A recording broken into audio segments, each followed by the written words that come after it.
This afternoon, President Mahama launches ambitious 24-hour economic policy which seeks to redefine the nation's economic architecture by boosting productivity, creating jobs, and reducing reliance on imports. Also, Administrator of the Minerals Development Fund, Hannah Bisu, vows to sustain her anti-galamsey fight until significant progress is achieved. Plus, one city energy sector levy on all petroleum products set to take effect on July 16 following a temporary suspension by government.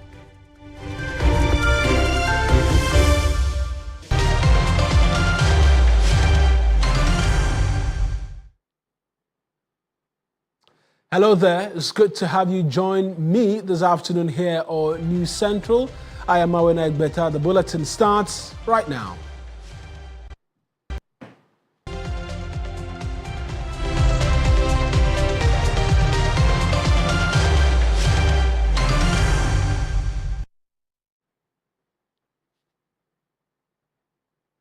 Well, starting from the capital here in Accra, because President John Mahama says the 24-hour economy will strengthen our agricultural drive and bring back policies of the late Kwame Nkrumah, which sought to decentralize development and connect rural communities to urban cities. During the launch of the 24-hour economy in Accra, the president assured that government will facilitate the success of the policy through enhanced partnerships with the private sector.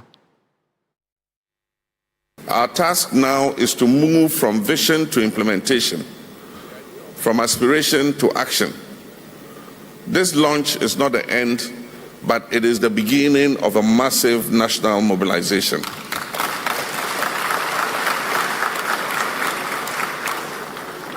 But let me be clear here. The 24H Plus agenda is not simply about extending working hours. It is about unleashing productivity, expanding opportunity, accelerating exports through well-structured, multi-sectoral and inclusive interventions. And so we would have national consultation and co-design. And over the past 6 months, the 24-hour plus secretariat under the presidential advisor, Mr. Guzitano, and his team has undertaken an extensive national engagement process. They've listened to entrepreneurs, both large and small, both formal and informal. They've listened to organized labor, cooperatives, farmers, and traders. They've listened to artists, technologists, traditional rulers, and religious bodies. They've consulted with diaspora groups, development agencies, investors, and infrastructure experts. They've talked to youth and women's organizations, scientists, and educational institutions. Alongside the private sector, the Secretariat has worked with government ministries, departments, and agencies to align regulatory, fiscal, and institutional frameworks to the program. The 24-hour plus agenda comprises synergistic sub-programs that are tailored to key value chains. And you must have heard the ministers mentioning them. These include Grow 24. Now, Grow 24 is about boosting agricultural productivity, agro-processing, and food security. Make 24 is about revitalizing our manufacturing and industrialization. Build 24 is about accelerating infrastructure, construction, housing, and public works. Show 24 is about harnessing Ghana's rich creative, cultural, and tourism assets.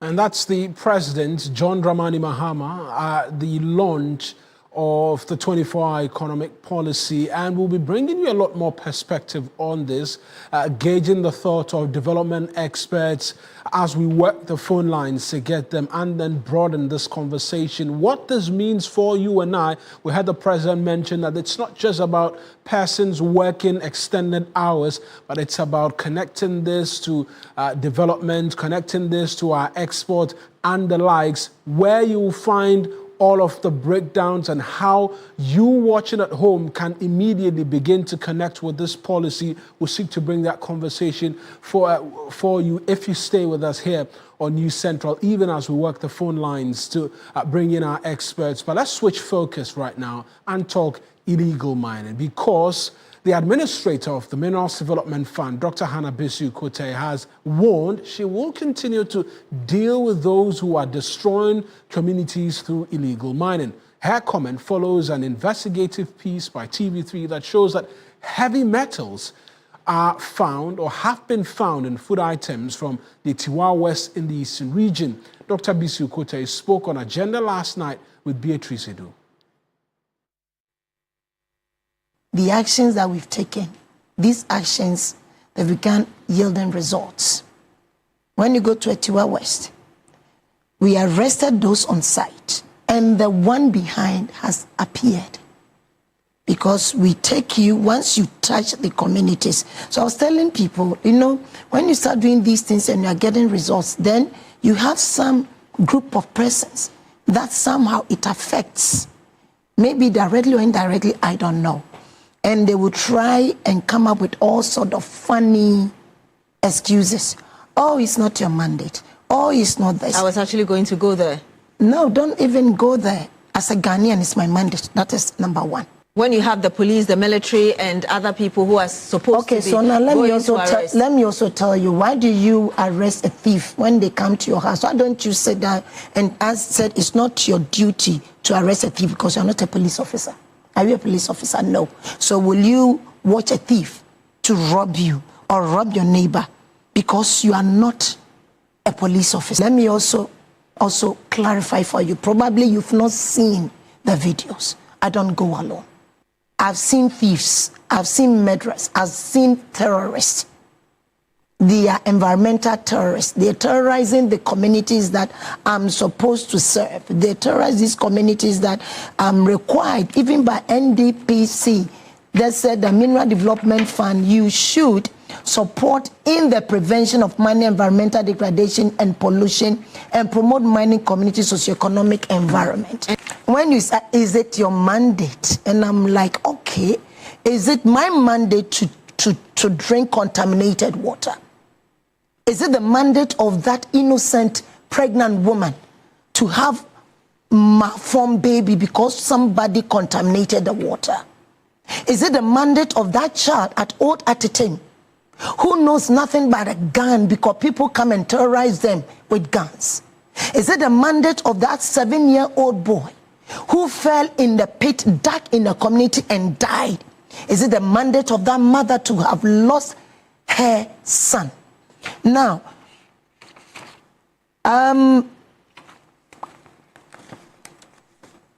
Section 5 of application of the fund, A, says we are supposed to redress the harmful effects of mining on affected communities and persons and promote local economic, those ones are put aside. That's Dr. Hannah Bissue, and she was reacting to that report which we told you about heavy metals being found in food produce from the Tiwa West area in the Eastern region. Let's bring you that report detailing the concerns which have been raised, reason for which we're seeing some of that reaction from Dr. Hannah Bissue. For decades, Ghana has unsuccessfully fought the menace of illegal mining, and the devastating effects have been obvious for all to see. Polluted water bodies, more than half of Ghana's rivers filled with harmful metals, and many women experiencing defects on their babies. But to what extent have these heavy metals seeped into food items on the market? I took a trip to some communities infested with galamsey in the eastern part of the country to find out. Over 280 forest reserves that Ghana has. About 43 of them have already been touched by the activities of illegal mining. It all starts from here on this farm. Don't be deceived by the lush greenery you see right here, because just some few meters away, you've got holes that have been dug here and illegal mining activities are going on. We want to take some food items to examine them to see or confirm whether or not the proximity of these farms to these galamsey activities cause the chemicals to seep into the raw food items. So let's go. This should be about from here to where the illegal mining activities are. It should be about between 300 and 400 meters.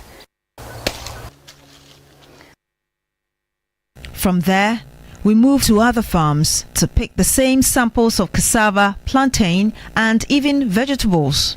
I'm plucking some garden eggs and pepper from the plant that are just a few meters away from the illegal mine I've been talking to you about. We took these items to the ecological laboratory at the University of Ghana for examination and results. I have with me right now Professor Benedicta Fosu-Mensah. She's the acting director for the Institute for Environment and Sanitation Studies, and this eco department is under her office, and of course she has a research assistant with her, Amwako Ofori, and so she will start really giving us the results, and then Amwako will conclude with that. Ma'am, please tell us what you found from the samples. The sampling is not a holistic sampling, that is not the entire eastern region, but it was just random sampling of some food stuff. Okay, so I can see on your laptop that you have plantain like we brought, cassava, contomere, garden eggs, pepper. Just tell us what you have. I've seen some numbers here. Okay, all right. So 5 heavy metals were analyzed in the laboratory, and then the food crops that were brought to the laboratory were plantain, cassava, contomere, garden eggs, pepper. So after our analysis and we found the various concentration, we also subjected it to permissible limits or guideline values. And so we chose WHO/FAO, which is the World Health Organization Food and Agriculture Organization limits, as well as EU limits. The results are shocking.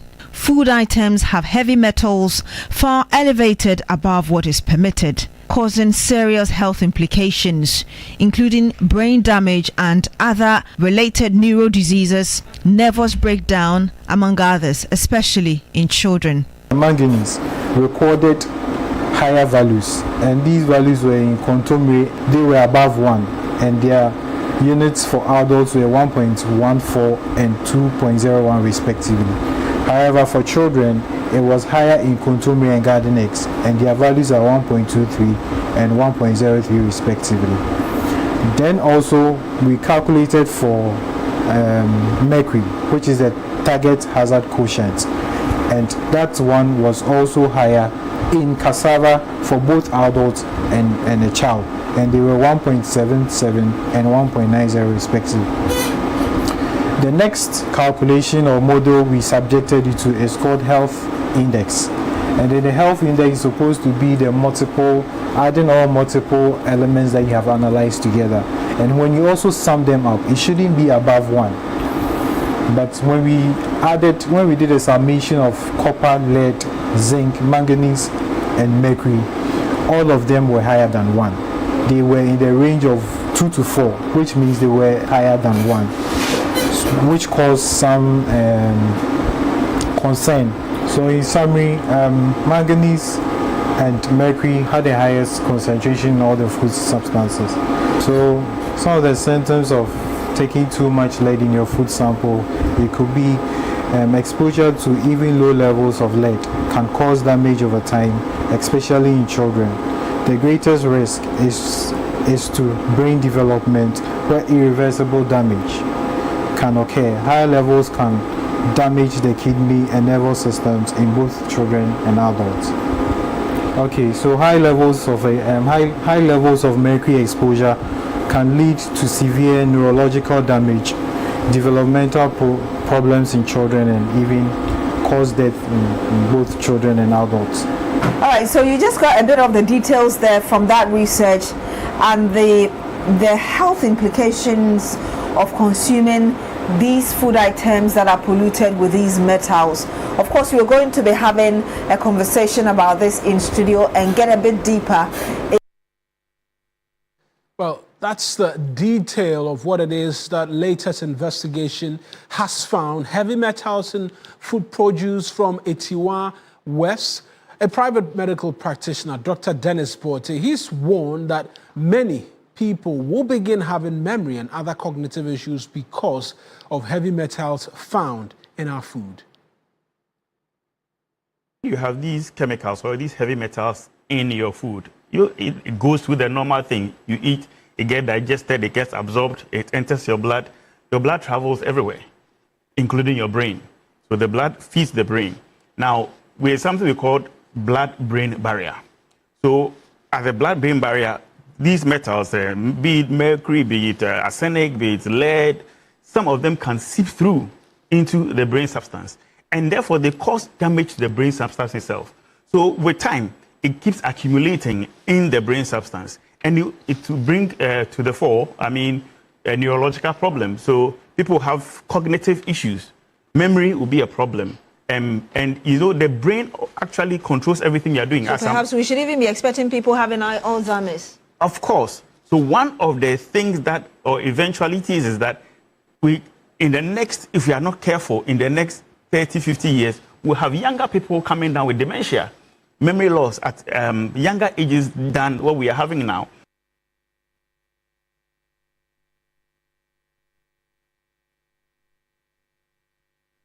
And you heard a bit more on the challenges we possibly could have on our hands if the issues of galamsey are not greatly dealt with. Well, going for our very first break here on News Central. When we return, we talk some numbers for you in terms of investor confidence in short-term borrowings or government treasury bills and what really the effects could mean for us in the medium to long term. All of that if you stay with us here on News Central.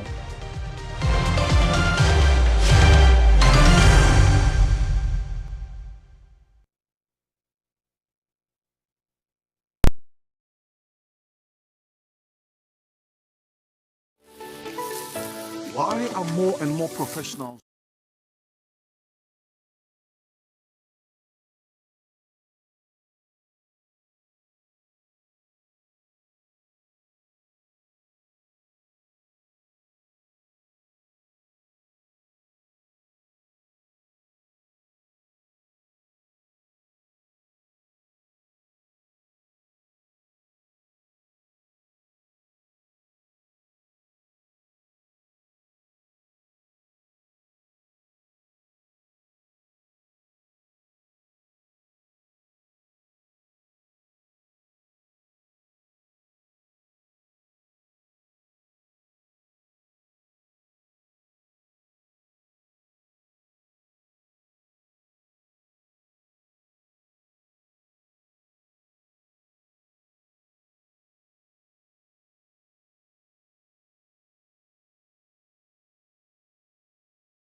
You're welcome back to News Central. And by the numbers for you this afternoon, Ghana's government is rapidly losing investors' confidence in its ability to manage short-term debt as Treasury bill yields plunge below 16%, down from 28% just a year ago. Today on By the Numbers, we put the declining yield on T-bills to some scrutiny. And we know that in what many see as a desperate attempt to slash borrowing costs, the government has missed its Treasury bill auction targets for 5 consecutive weeks, raising concerns about its fiscal credibility. While officials claim the strategy reflects improved inflation and economic stability, critics argue it's a form of market manipulation, one that's actively eroding trust in government securities. Investors are now flocking to the Bank of Ghana bills, offering nearly 28%, signaling a growing preference for central bank instruments over the government's Treasury bills. The gap between Treasury and BOG yields is now seen as evidence of distrust in the government risk profile and a red flag for broader market sentiment. Let's take a closer look at what the numbers are saying, and we're going to do just a quick walk down the last 5 weeks, particularly on the 91-day Treasury bill rate. And remember, we mentioned that a year ago it stood at 28%. Now it's below 16%. What it means and what it could mean in the long term to the economy is why we're having this conversation. And so in the last 13 weeks, obviously we'll have 13 bids. The only time the government has accepted the bids and it has exceeded what its targets were is 3 times out of the 13, meaning the remaining 10, the government has simply just said, you know what, I have enough. Yes, I came with this target, but I'm not going to take excess money from you investors who are pushing your money to me that I take. And so in the last 13 weeks, the total number of bids that we've actually seen, the amount raised, 54,244 million cedis. That's what the government has raised. As against their own target, we see a shortfall of some 13 billion cedis, 478 million Ghana cedis. That's the overall shortfall against the target. I don't want to bore you with the details as to looking at the last 5 weeks and what each numbers have said, but now we know that average 91-day rate stands at 15.12%. We want to compare that to what it is that the Bank of Ghana is offering now. And like again, I mentioned, we've seen just 3 times where there have been surpluses, where the government has accepted more in terms of the bids from investors than it actually targeted for itself. And that gave it in excess of 1 billion cedis. And the average surplus has ranged around 346 million cedis in those 3 times. But in terms of the deficit, we've seen that happen 10 times in the last 13 weeks, which is the second quarter of this year. And we're seeing a total deficit or government rejecting in total 13,478 million cedis. Averagely, 1,348 million cedis per auction. And so that's where we are at. And we're seeking to take all of this right now to an expert on this matter, get to find out what this means in terms of the economy going forward. Joining us on Zoom is Ebenezer Nyako. He's founder of EN Analytics, who's been following this development closely as well. Many thanks for speaking to us. Is there a reason for investors to be worried with government rejecting or investors rejecting government debt due to poor returns, or we possibly could be seeing deeper concerns about fiscal policy credibility? Yeah. Good afternoon to your viewers and to you as well. I do not think that, the government has too much to worry in terms of getting resources to finance its developmental projects. You realize that, inflation has been declining. And so it gives the government some room to lower the rate that it pays on the Treasury bills.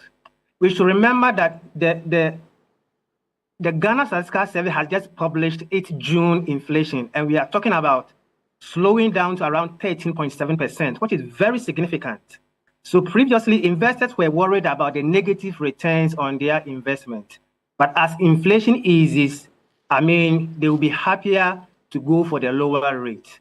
But one big issue, as you mentioned, is the high rate that is being paid on the Bank of Ghana bills. And because it offers a very high rate, you realize that it is always almost oversubscribed. Right. But that is the Bank of Ghana's policy of trying to mop up excess liquidity within the system in a way to target inflation.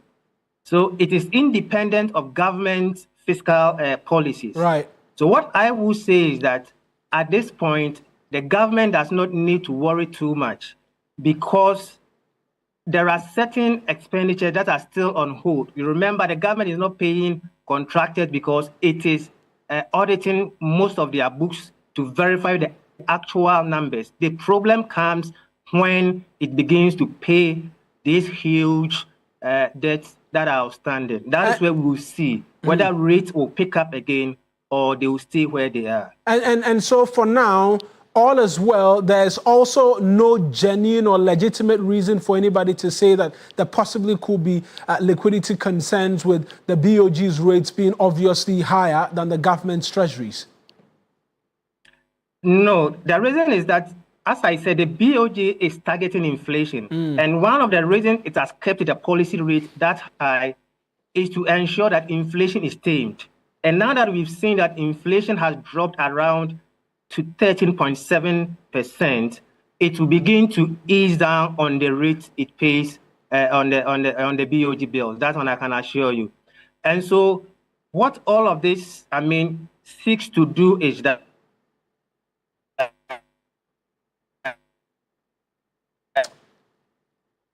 right. It looks like the connection with Mr. Nyako not being too friendly. Well, yes, he's back. Mr. Nyako, we lost you just briefly. You were seeking to make another point on what all of this could mean outside of the fact that the BOG is mopping up excess liquidity, which is seeing inflation drop into the 13 percentile regions. Make that last point for me as well.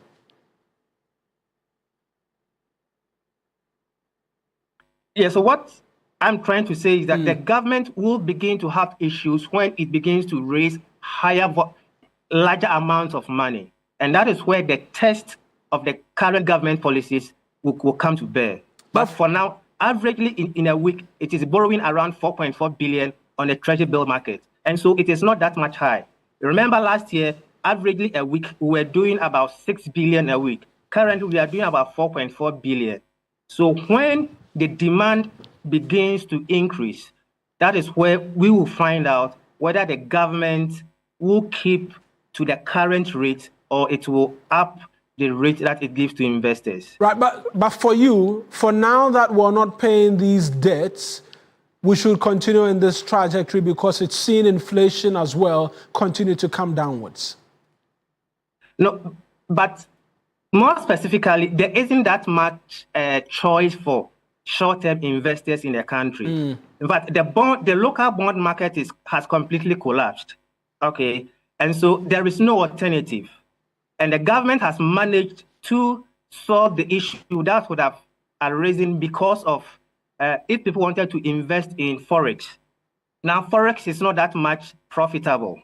Okay, so people don't have much choice as far as if you have money and you want to invest in Ghana, you don't have much choice. And the government has seized on this opportunity to lower the rates as much as it could and pay a smaller amount of interest. And so the government is making a lot of money. If you look at the rate of interest or interest that this government has paid in terms of the amount it has borrowed, I mean, as at June, it paid just around 145 million on the entire borrowings it did on Treasury bills.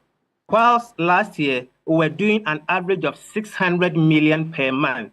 Currently, we are doing interest payment of around 200 million. So the government has saved close to about 40 billion by forcing the interest rates on Treasury bills down. So it's a windfall for them. Right then, Mr. Nyako, we'll leave the conversation here. I'm sure we'll come back to you again and continue all of these chats about the economy and what it could mean. For a lot of you watching at home, all of these numbers crunching and inflation going down and government making windfall, as Mr. Nyako is talking to us about, should be reflective in your pocket. And we will, in the coming days, try to explain bit by bit how all of these positive dynamics that have been chalked in the last few months will positively as well reflect in your pocket. But that's it for you by the way of By the Numbers.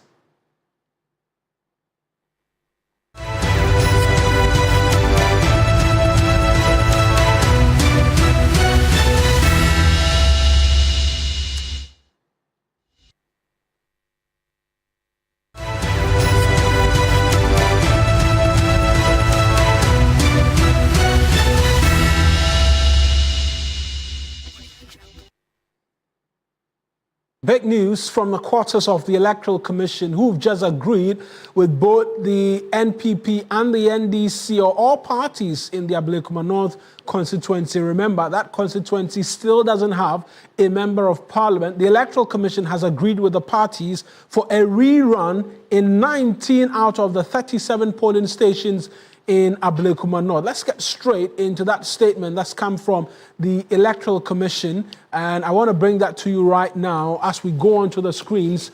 Right, and so you're seeing that on your screens right now, and it reads verbatim: as part of its commitment to resolve the impasse regarding the Ablekuma North constituency parliamentary elections, the Electoral Commission yesterday, the 1st of July, met with representatives of the National Democratic Congress and the New Patriotic Party. The meeting, which was a follow-up to an earlier meeting held on Thursday, the 12th of June 2025, provided both parties the opportunity to brief the Commission on any new development regarding the said constituency. The parties informed the Commission that their positions put forward at the last meeting remain unchanged. The NDC held the view that elections should be rerun in the 37 polling stations because scanned pink sheets from 37 polling stations, which were used to collate the results, were provided by the NPP. The NPP also was of the view that the results from 3 outstanding polling stations be collated and a winner declared, since the NDC agents had verified and confirmed the scanned polling station results they presented. They go on to say that it is important for the public to understand that the issue in contention has to do with the fact that 37 pink sheets provided by the NPP and used to collate the results were scanned copies.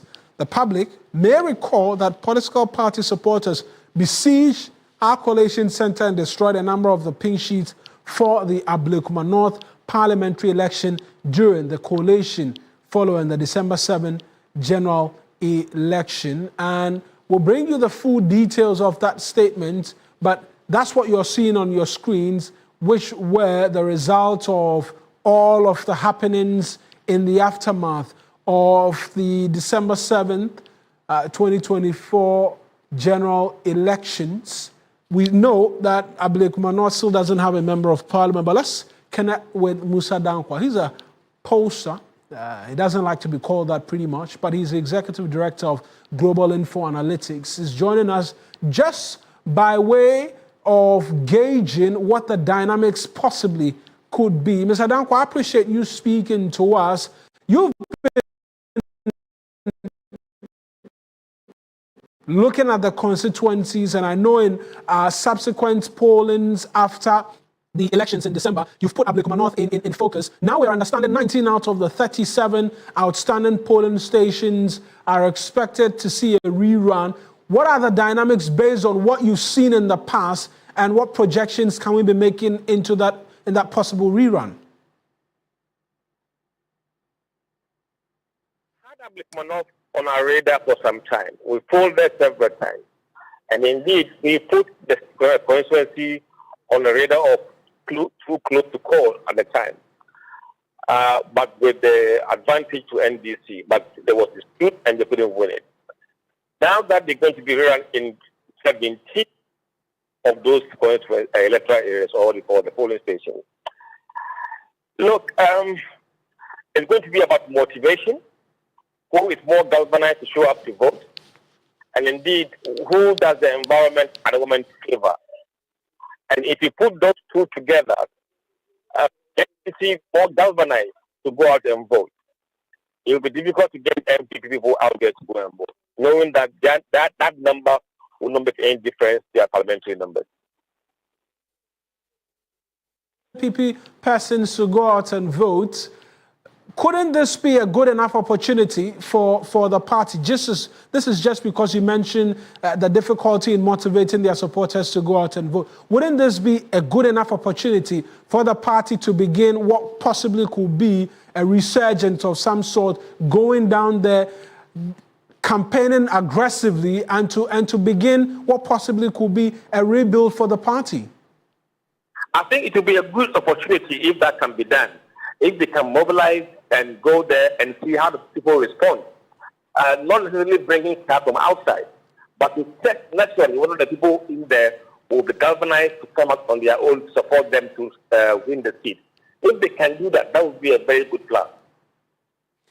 I'll stay with the NPP just a bit longer because they believe they've won this election. In fact, in all of their commentaries and the lies, they continue to make the argument strongly that they've won the elections. Even if the outstanding 3 were to be added to the NDCs, it will not make much of a difference. Shouldn't they rather be the happier of the two parties, considering they have been of the opinion that they've won this election and the NDC has been insisting on a rerun? I think it is MPP has to win more seats, has to be relevant. And for that matter, seeing what has happened in the parliament, they've raised that issue in parliament several times of Ablekuma North. And that needs to be resolved. If they can win it, that would be a very good for them because it would mean that they can begin to motivate their people and galvanize them. But if they fail to, it will probably signal what is currently being shown in the polling numbers. The level of motivation is down. And the situation economically across the country may not adhere to their benefit in terms of what the campaign has taken up. The elections is expected on July 11. That's 9 days away, roughly a week plus 2 days. Really, for both parties, what work can be done between now and then to ensure that you sway voters into your fold? I mean, for the NDC, they have to use their current record to campaign with. We have done this, we have done that, we have done that. MPP can also use what they could think could be lack of performance in the government. Say, look, they have failed here, they have failed there, so let's give us the numbers so we can keep them on check. I think MPP has the hardest message than the NDC with regards to Ablekuma North elections. Mr. Dankwa, thank you very much. Short notice, but you've joined us. I appreciate you as always. Musa Dankwa is the Executive Director of Global Info Analytics, and most definitely we'll be getting the reactions as well of the two political parties. The NDC, who have always demanded that this happen, they in fact were demanding all 37 be rerun, but the Electoral Commission has opted for 19 out of that number. What do they make of it? What as well will the NPP be making of it as well? They were of the view that let's proceed and just get a declaration, because the Electoral Commission from time immemorial said they just wanted police protection. And so it's even in terms of the conversations, it will be interesting to understand what has shifted all of the dynamics to now the EC agreeing to conduct a rerun for this particular constituency. But let's move away from that to something which will be of interest to all of us as Ghanaians, because the Ghana Revenue Authority has announced that the Energy Sector Levies Amendment Act 2025, Act 1141, will take effect on July 16 following a temporary suspension last month. What you know as the D-Levy, which imposes an additional 1 cedi per litre on petrol and diesel, is intended to help settle debts in Ghana's energy sector. Initially scheduled for June 9, 2025, its implementation was deferred twice by the GRA. In a statement signed by Acting Commissioner General Anthony Akwesi Sapong, the GRA explained that after a comprehensive assessment of current market conditions in line with the government's commitment to economic stability, a revised rollout date has been set for July 16. The authority has directed all stakeholders, including importers, fuel distributors, and custom agents to comply fully with the amended law by the new deadline. The passage of the bill on June 3 faced resistance from the minority, who described it as hypocritical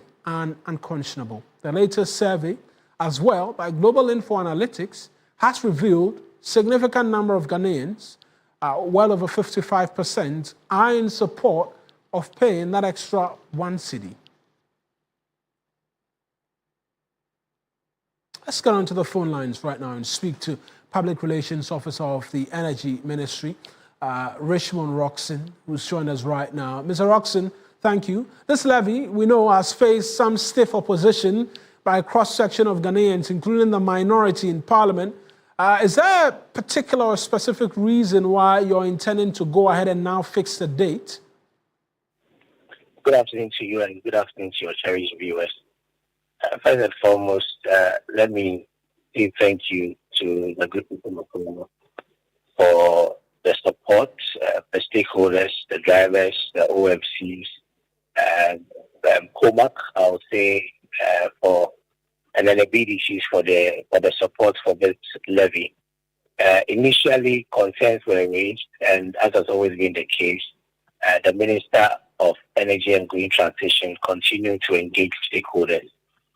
So that now there's been a lot of endorsements and support, and as you all rightly referred to, the Global Info Analytics survey shows that the people of Ghana want stable power supply, and they recognize that this will be a key intervention to resolving the problems, especially liquid fuels when it comes to the production or generation of power. Initially, we were supposed to, when this amendment was passed, we were supposed to start implementation, but the OMCs raised some issues. As conscious as the government is, the government stayed the decision, engaged and resolved the issues that they had, and we're supposed to implement this from the 16th of June. Before that, we had unfortunate conflict between the two countries that led to some disturbance in geopolitics and the prices of crude oil and fuel on the international market. The monitoring has been done as the President directed, that the Minister of Finance as well as the Minister of Energy and Green Transition to monitor to ensure that the gains made are sustained. Over the last 2 weeks, the ministers have done comprehensive monitoring, also done comprehensive consultation, and have decided that it will be ideal to commence the effective date from 16th of July 2025. Right. And that will directly be on the start of the second pricing window for this particular month. What realistically, based on current prices, because we know that the first pricing window has kicked in, that 1 cedi comes in, what could be the averages we're seeing for palm prices? At this point in time, it will be difficult to give specific numbers. What we expect is that we expect prices to be fairly stable as it's been. In the last 8 or 9 pricing windows, we've seen prices hover around 10, 11, 12, depending on which OMC you purchase from. In the next pricing window, we'll look at the dynamics, what the indicators will be.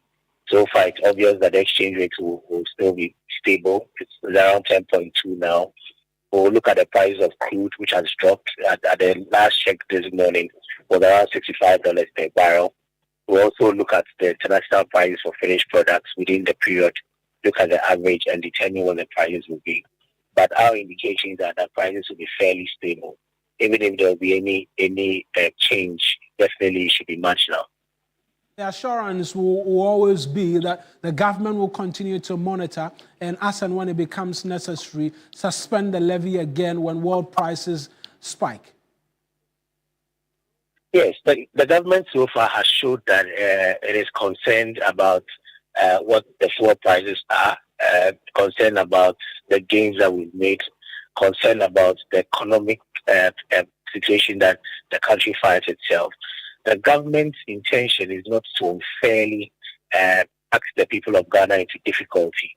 So as and when the prices escalate, definitely, as the government has showed, the government will take a look at it and then take a decision whether to suspend, review, or even proceed with it. So be rest assured, the people of Ghana have the assurances of government that at every material point in time, their interest will be paramount in the implementation of this levy.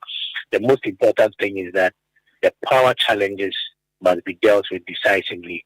Once this levy is introduced, we'll have a dedicated fund to procure liquid fuel and then also resolve some of the challenges that we've seen in order to give the people of Ghana a clean energy sector that we met it. As always, thank you. Richmond Roxon speaks for the Energy Ministry, and we just want to walk you through a bit more details right now on why we're seeing this levy come into effect. And so there's been a lot of talk about the country's energy sector, debt and the debt overhang. As of March 2025, this is what we stood at, some $3.1 billion in terms of debt. The immediate financial obligations, as we were made aware of in the conversations which surrounded this particular levy, which we're talking to you about, were required to restore guarantees in excess of $600 million. We needed $3.7 billion to clean up the total sector indebtedness. And then as well, projected fuel procurement costs stands at $1.2 billion annually. But this is what we're expecting to see now. Before the coming into effect of this levy, what you were paying on your fuel in the cost bill that when it comes to the energy sector levy was 95 pesos, but there's been a 1 cedi increase, and so it's now 1 cedi 95 pesos. Same for, it was different for diesel because that was 93 pesos. Now it's 1 cedi 93 pesos. For the others, we've just seen marginal changes, 20% or 20 pesos for fuel oil, and then 20 pesos as well for marine gas oil. LPG has remained the same, and this is why you're going to be paying a lot more for both fuel and diesel from July 16, I should say. But the government says they are confident prices will not,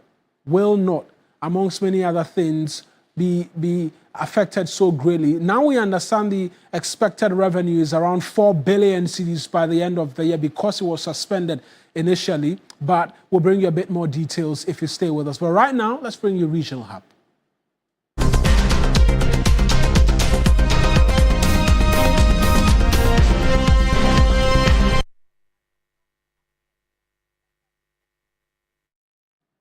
Now, in a bold step to clear the sidewalks and major intersections of the principal streets of the central business district of Tamale from unauthorized trading activities, the Tamale Metropolitan Assembly is embarking on a decongestion exercise. Even before the exercise, most of the traders had already vacated the streets.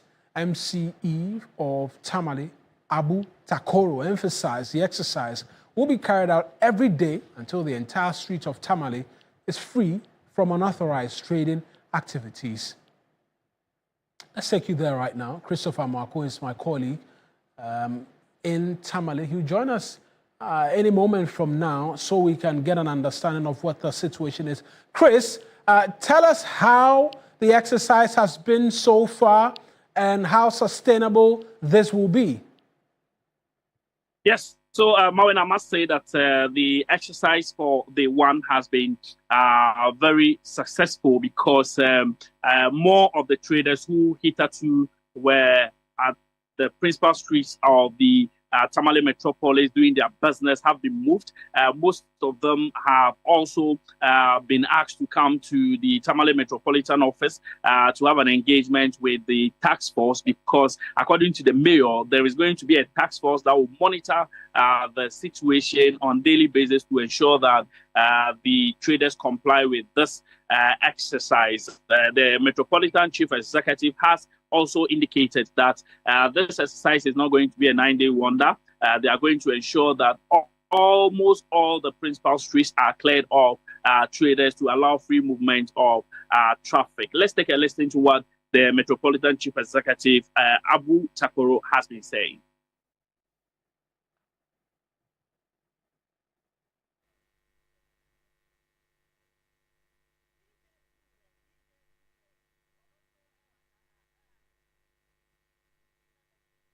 And Chris, just a bit of a challenge, but just briefly on the residents, how are they reacting or responding to this exercise? Because we mentioned that a number of them are taking queue and were leaving the sidewalks even before the task force could come around. Is it by this suggesting that they accept that they are not supposed to be on the streets?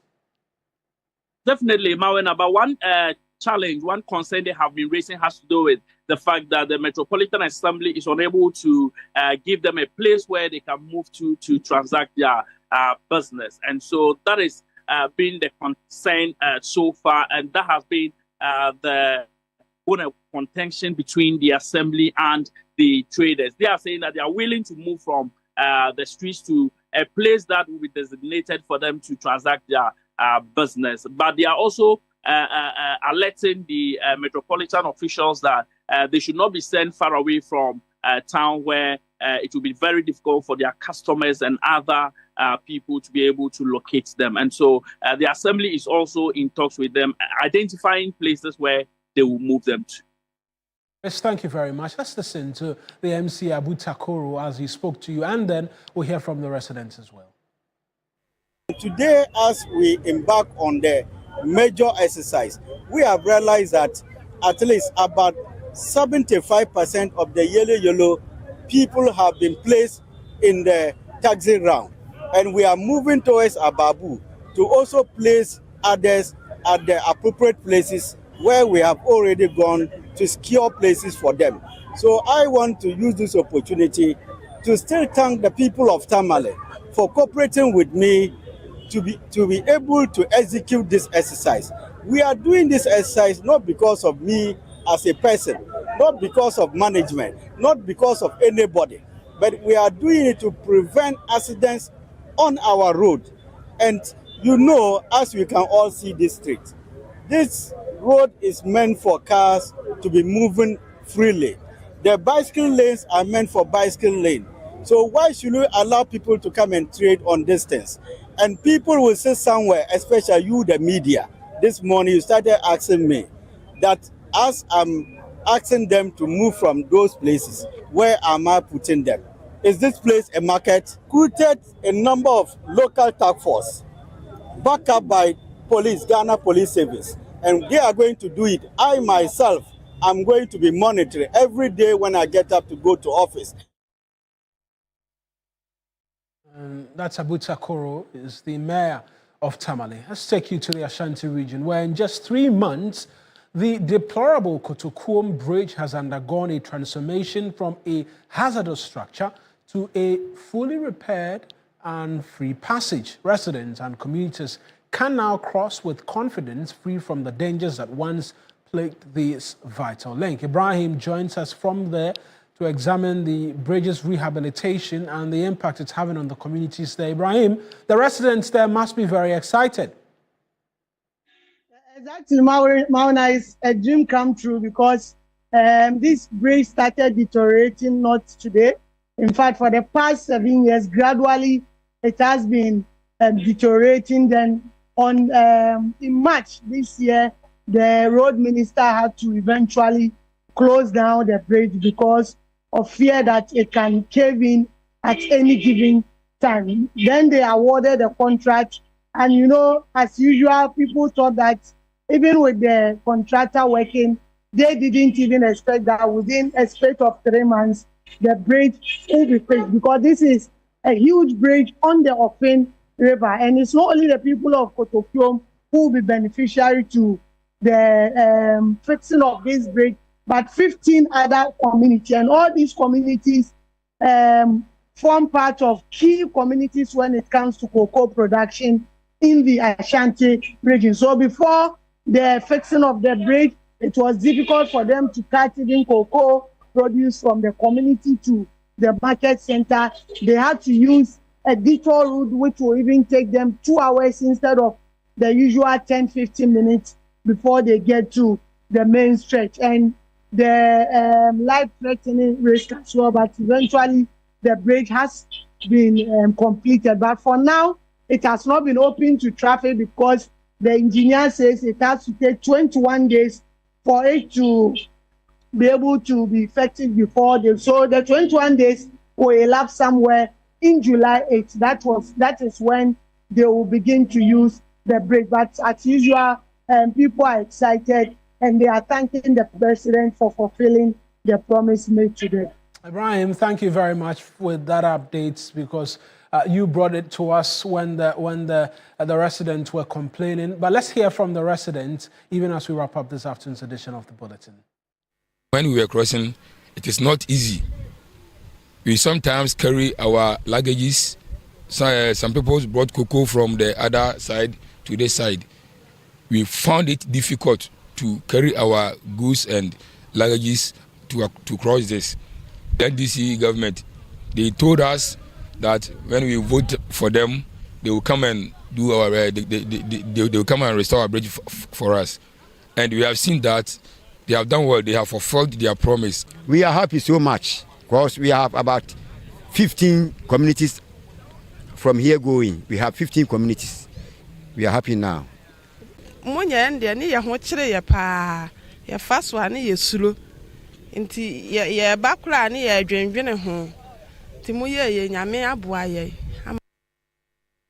Excited residents, and pretty much what governance is about, people's expectations and developmental needs being answered, and that is what pretty much politics and government should be about. That's our bulletin for you this afternoon, which came to you from our studios here on the John Hammond Street. As always, a lot more news if you log on to 3news.com.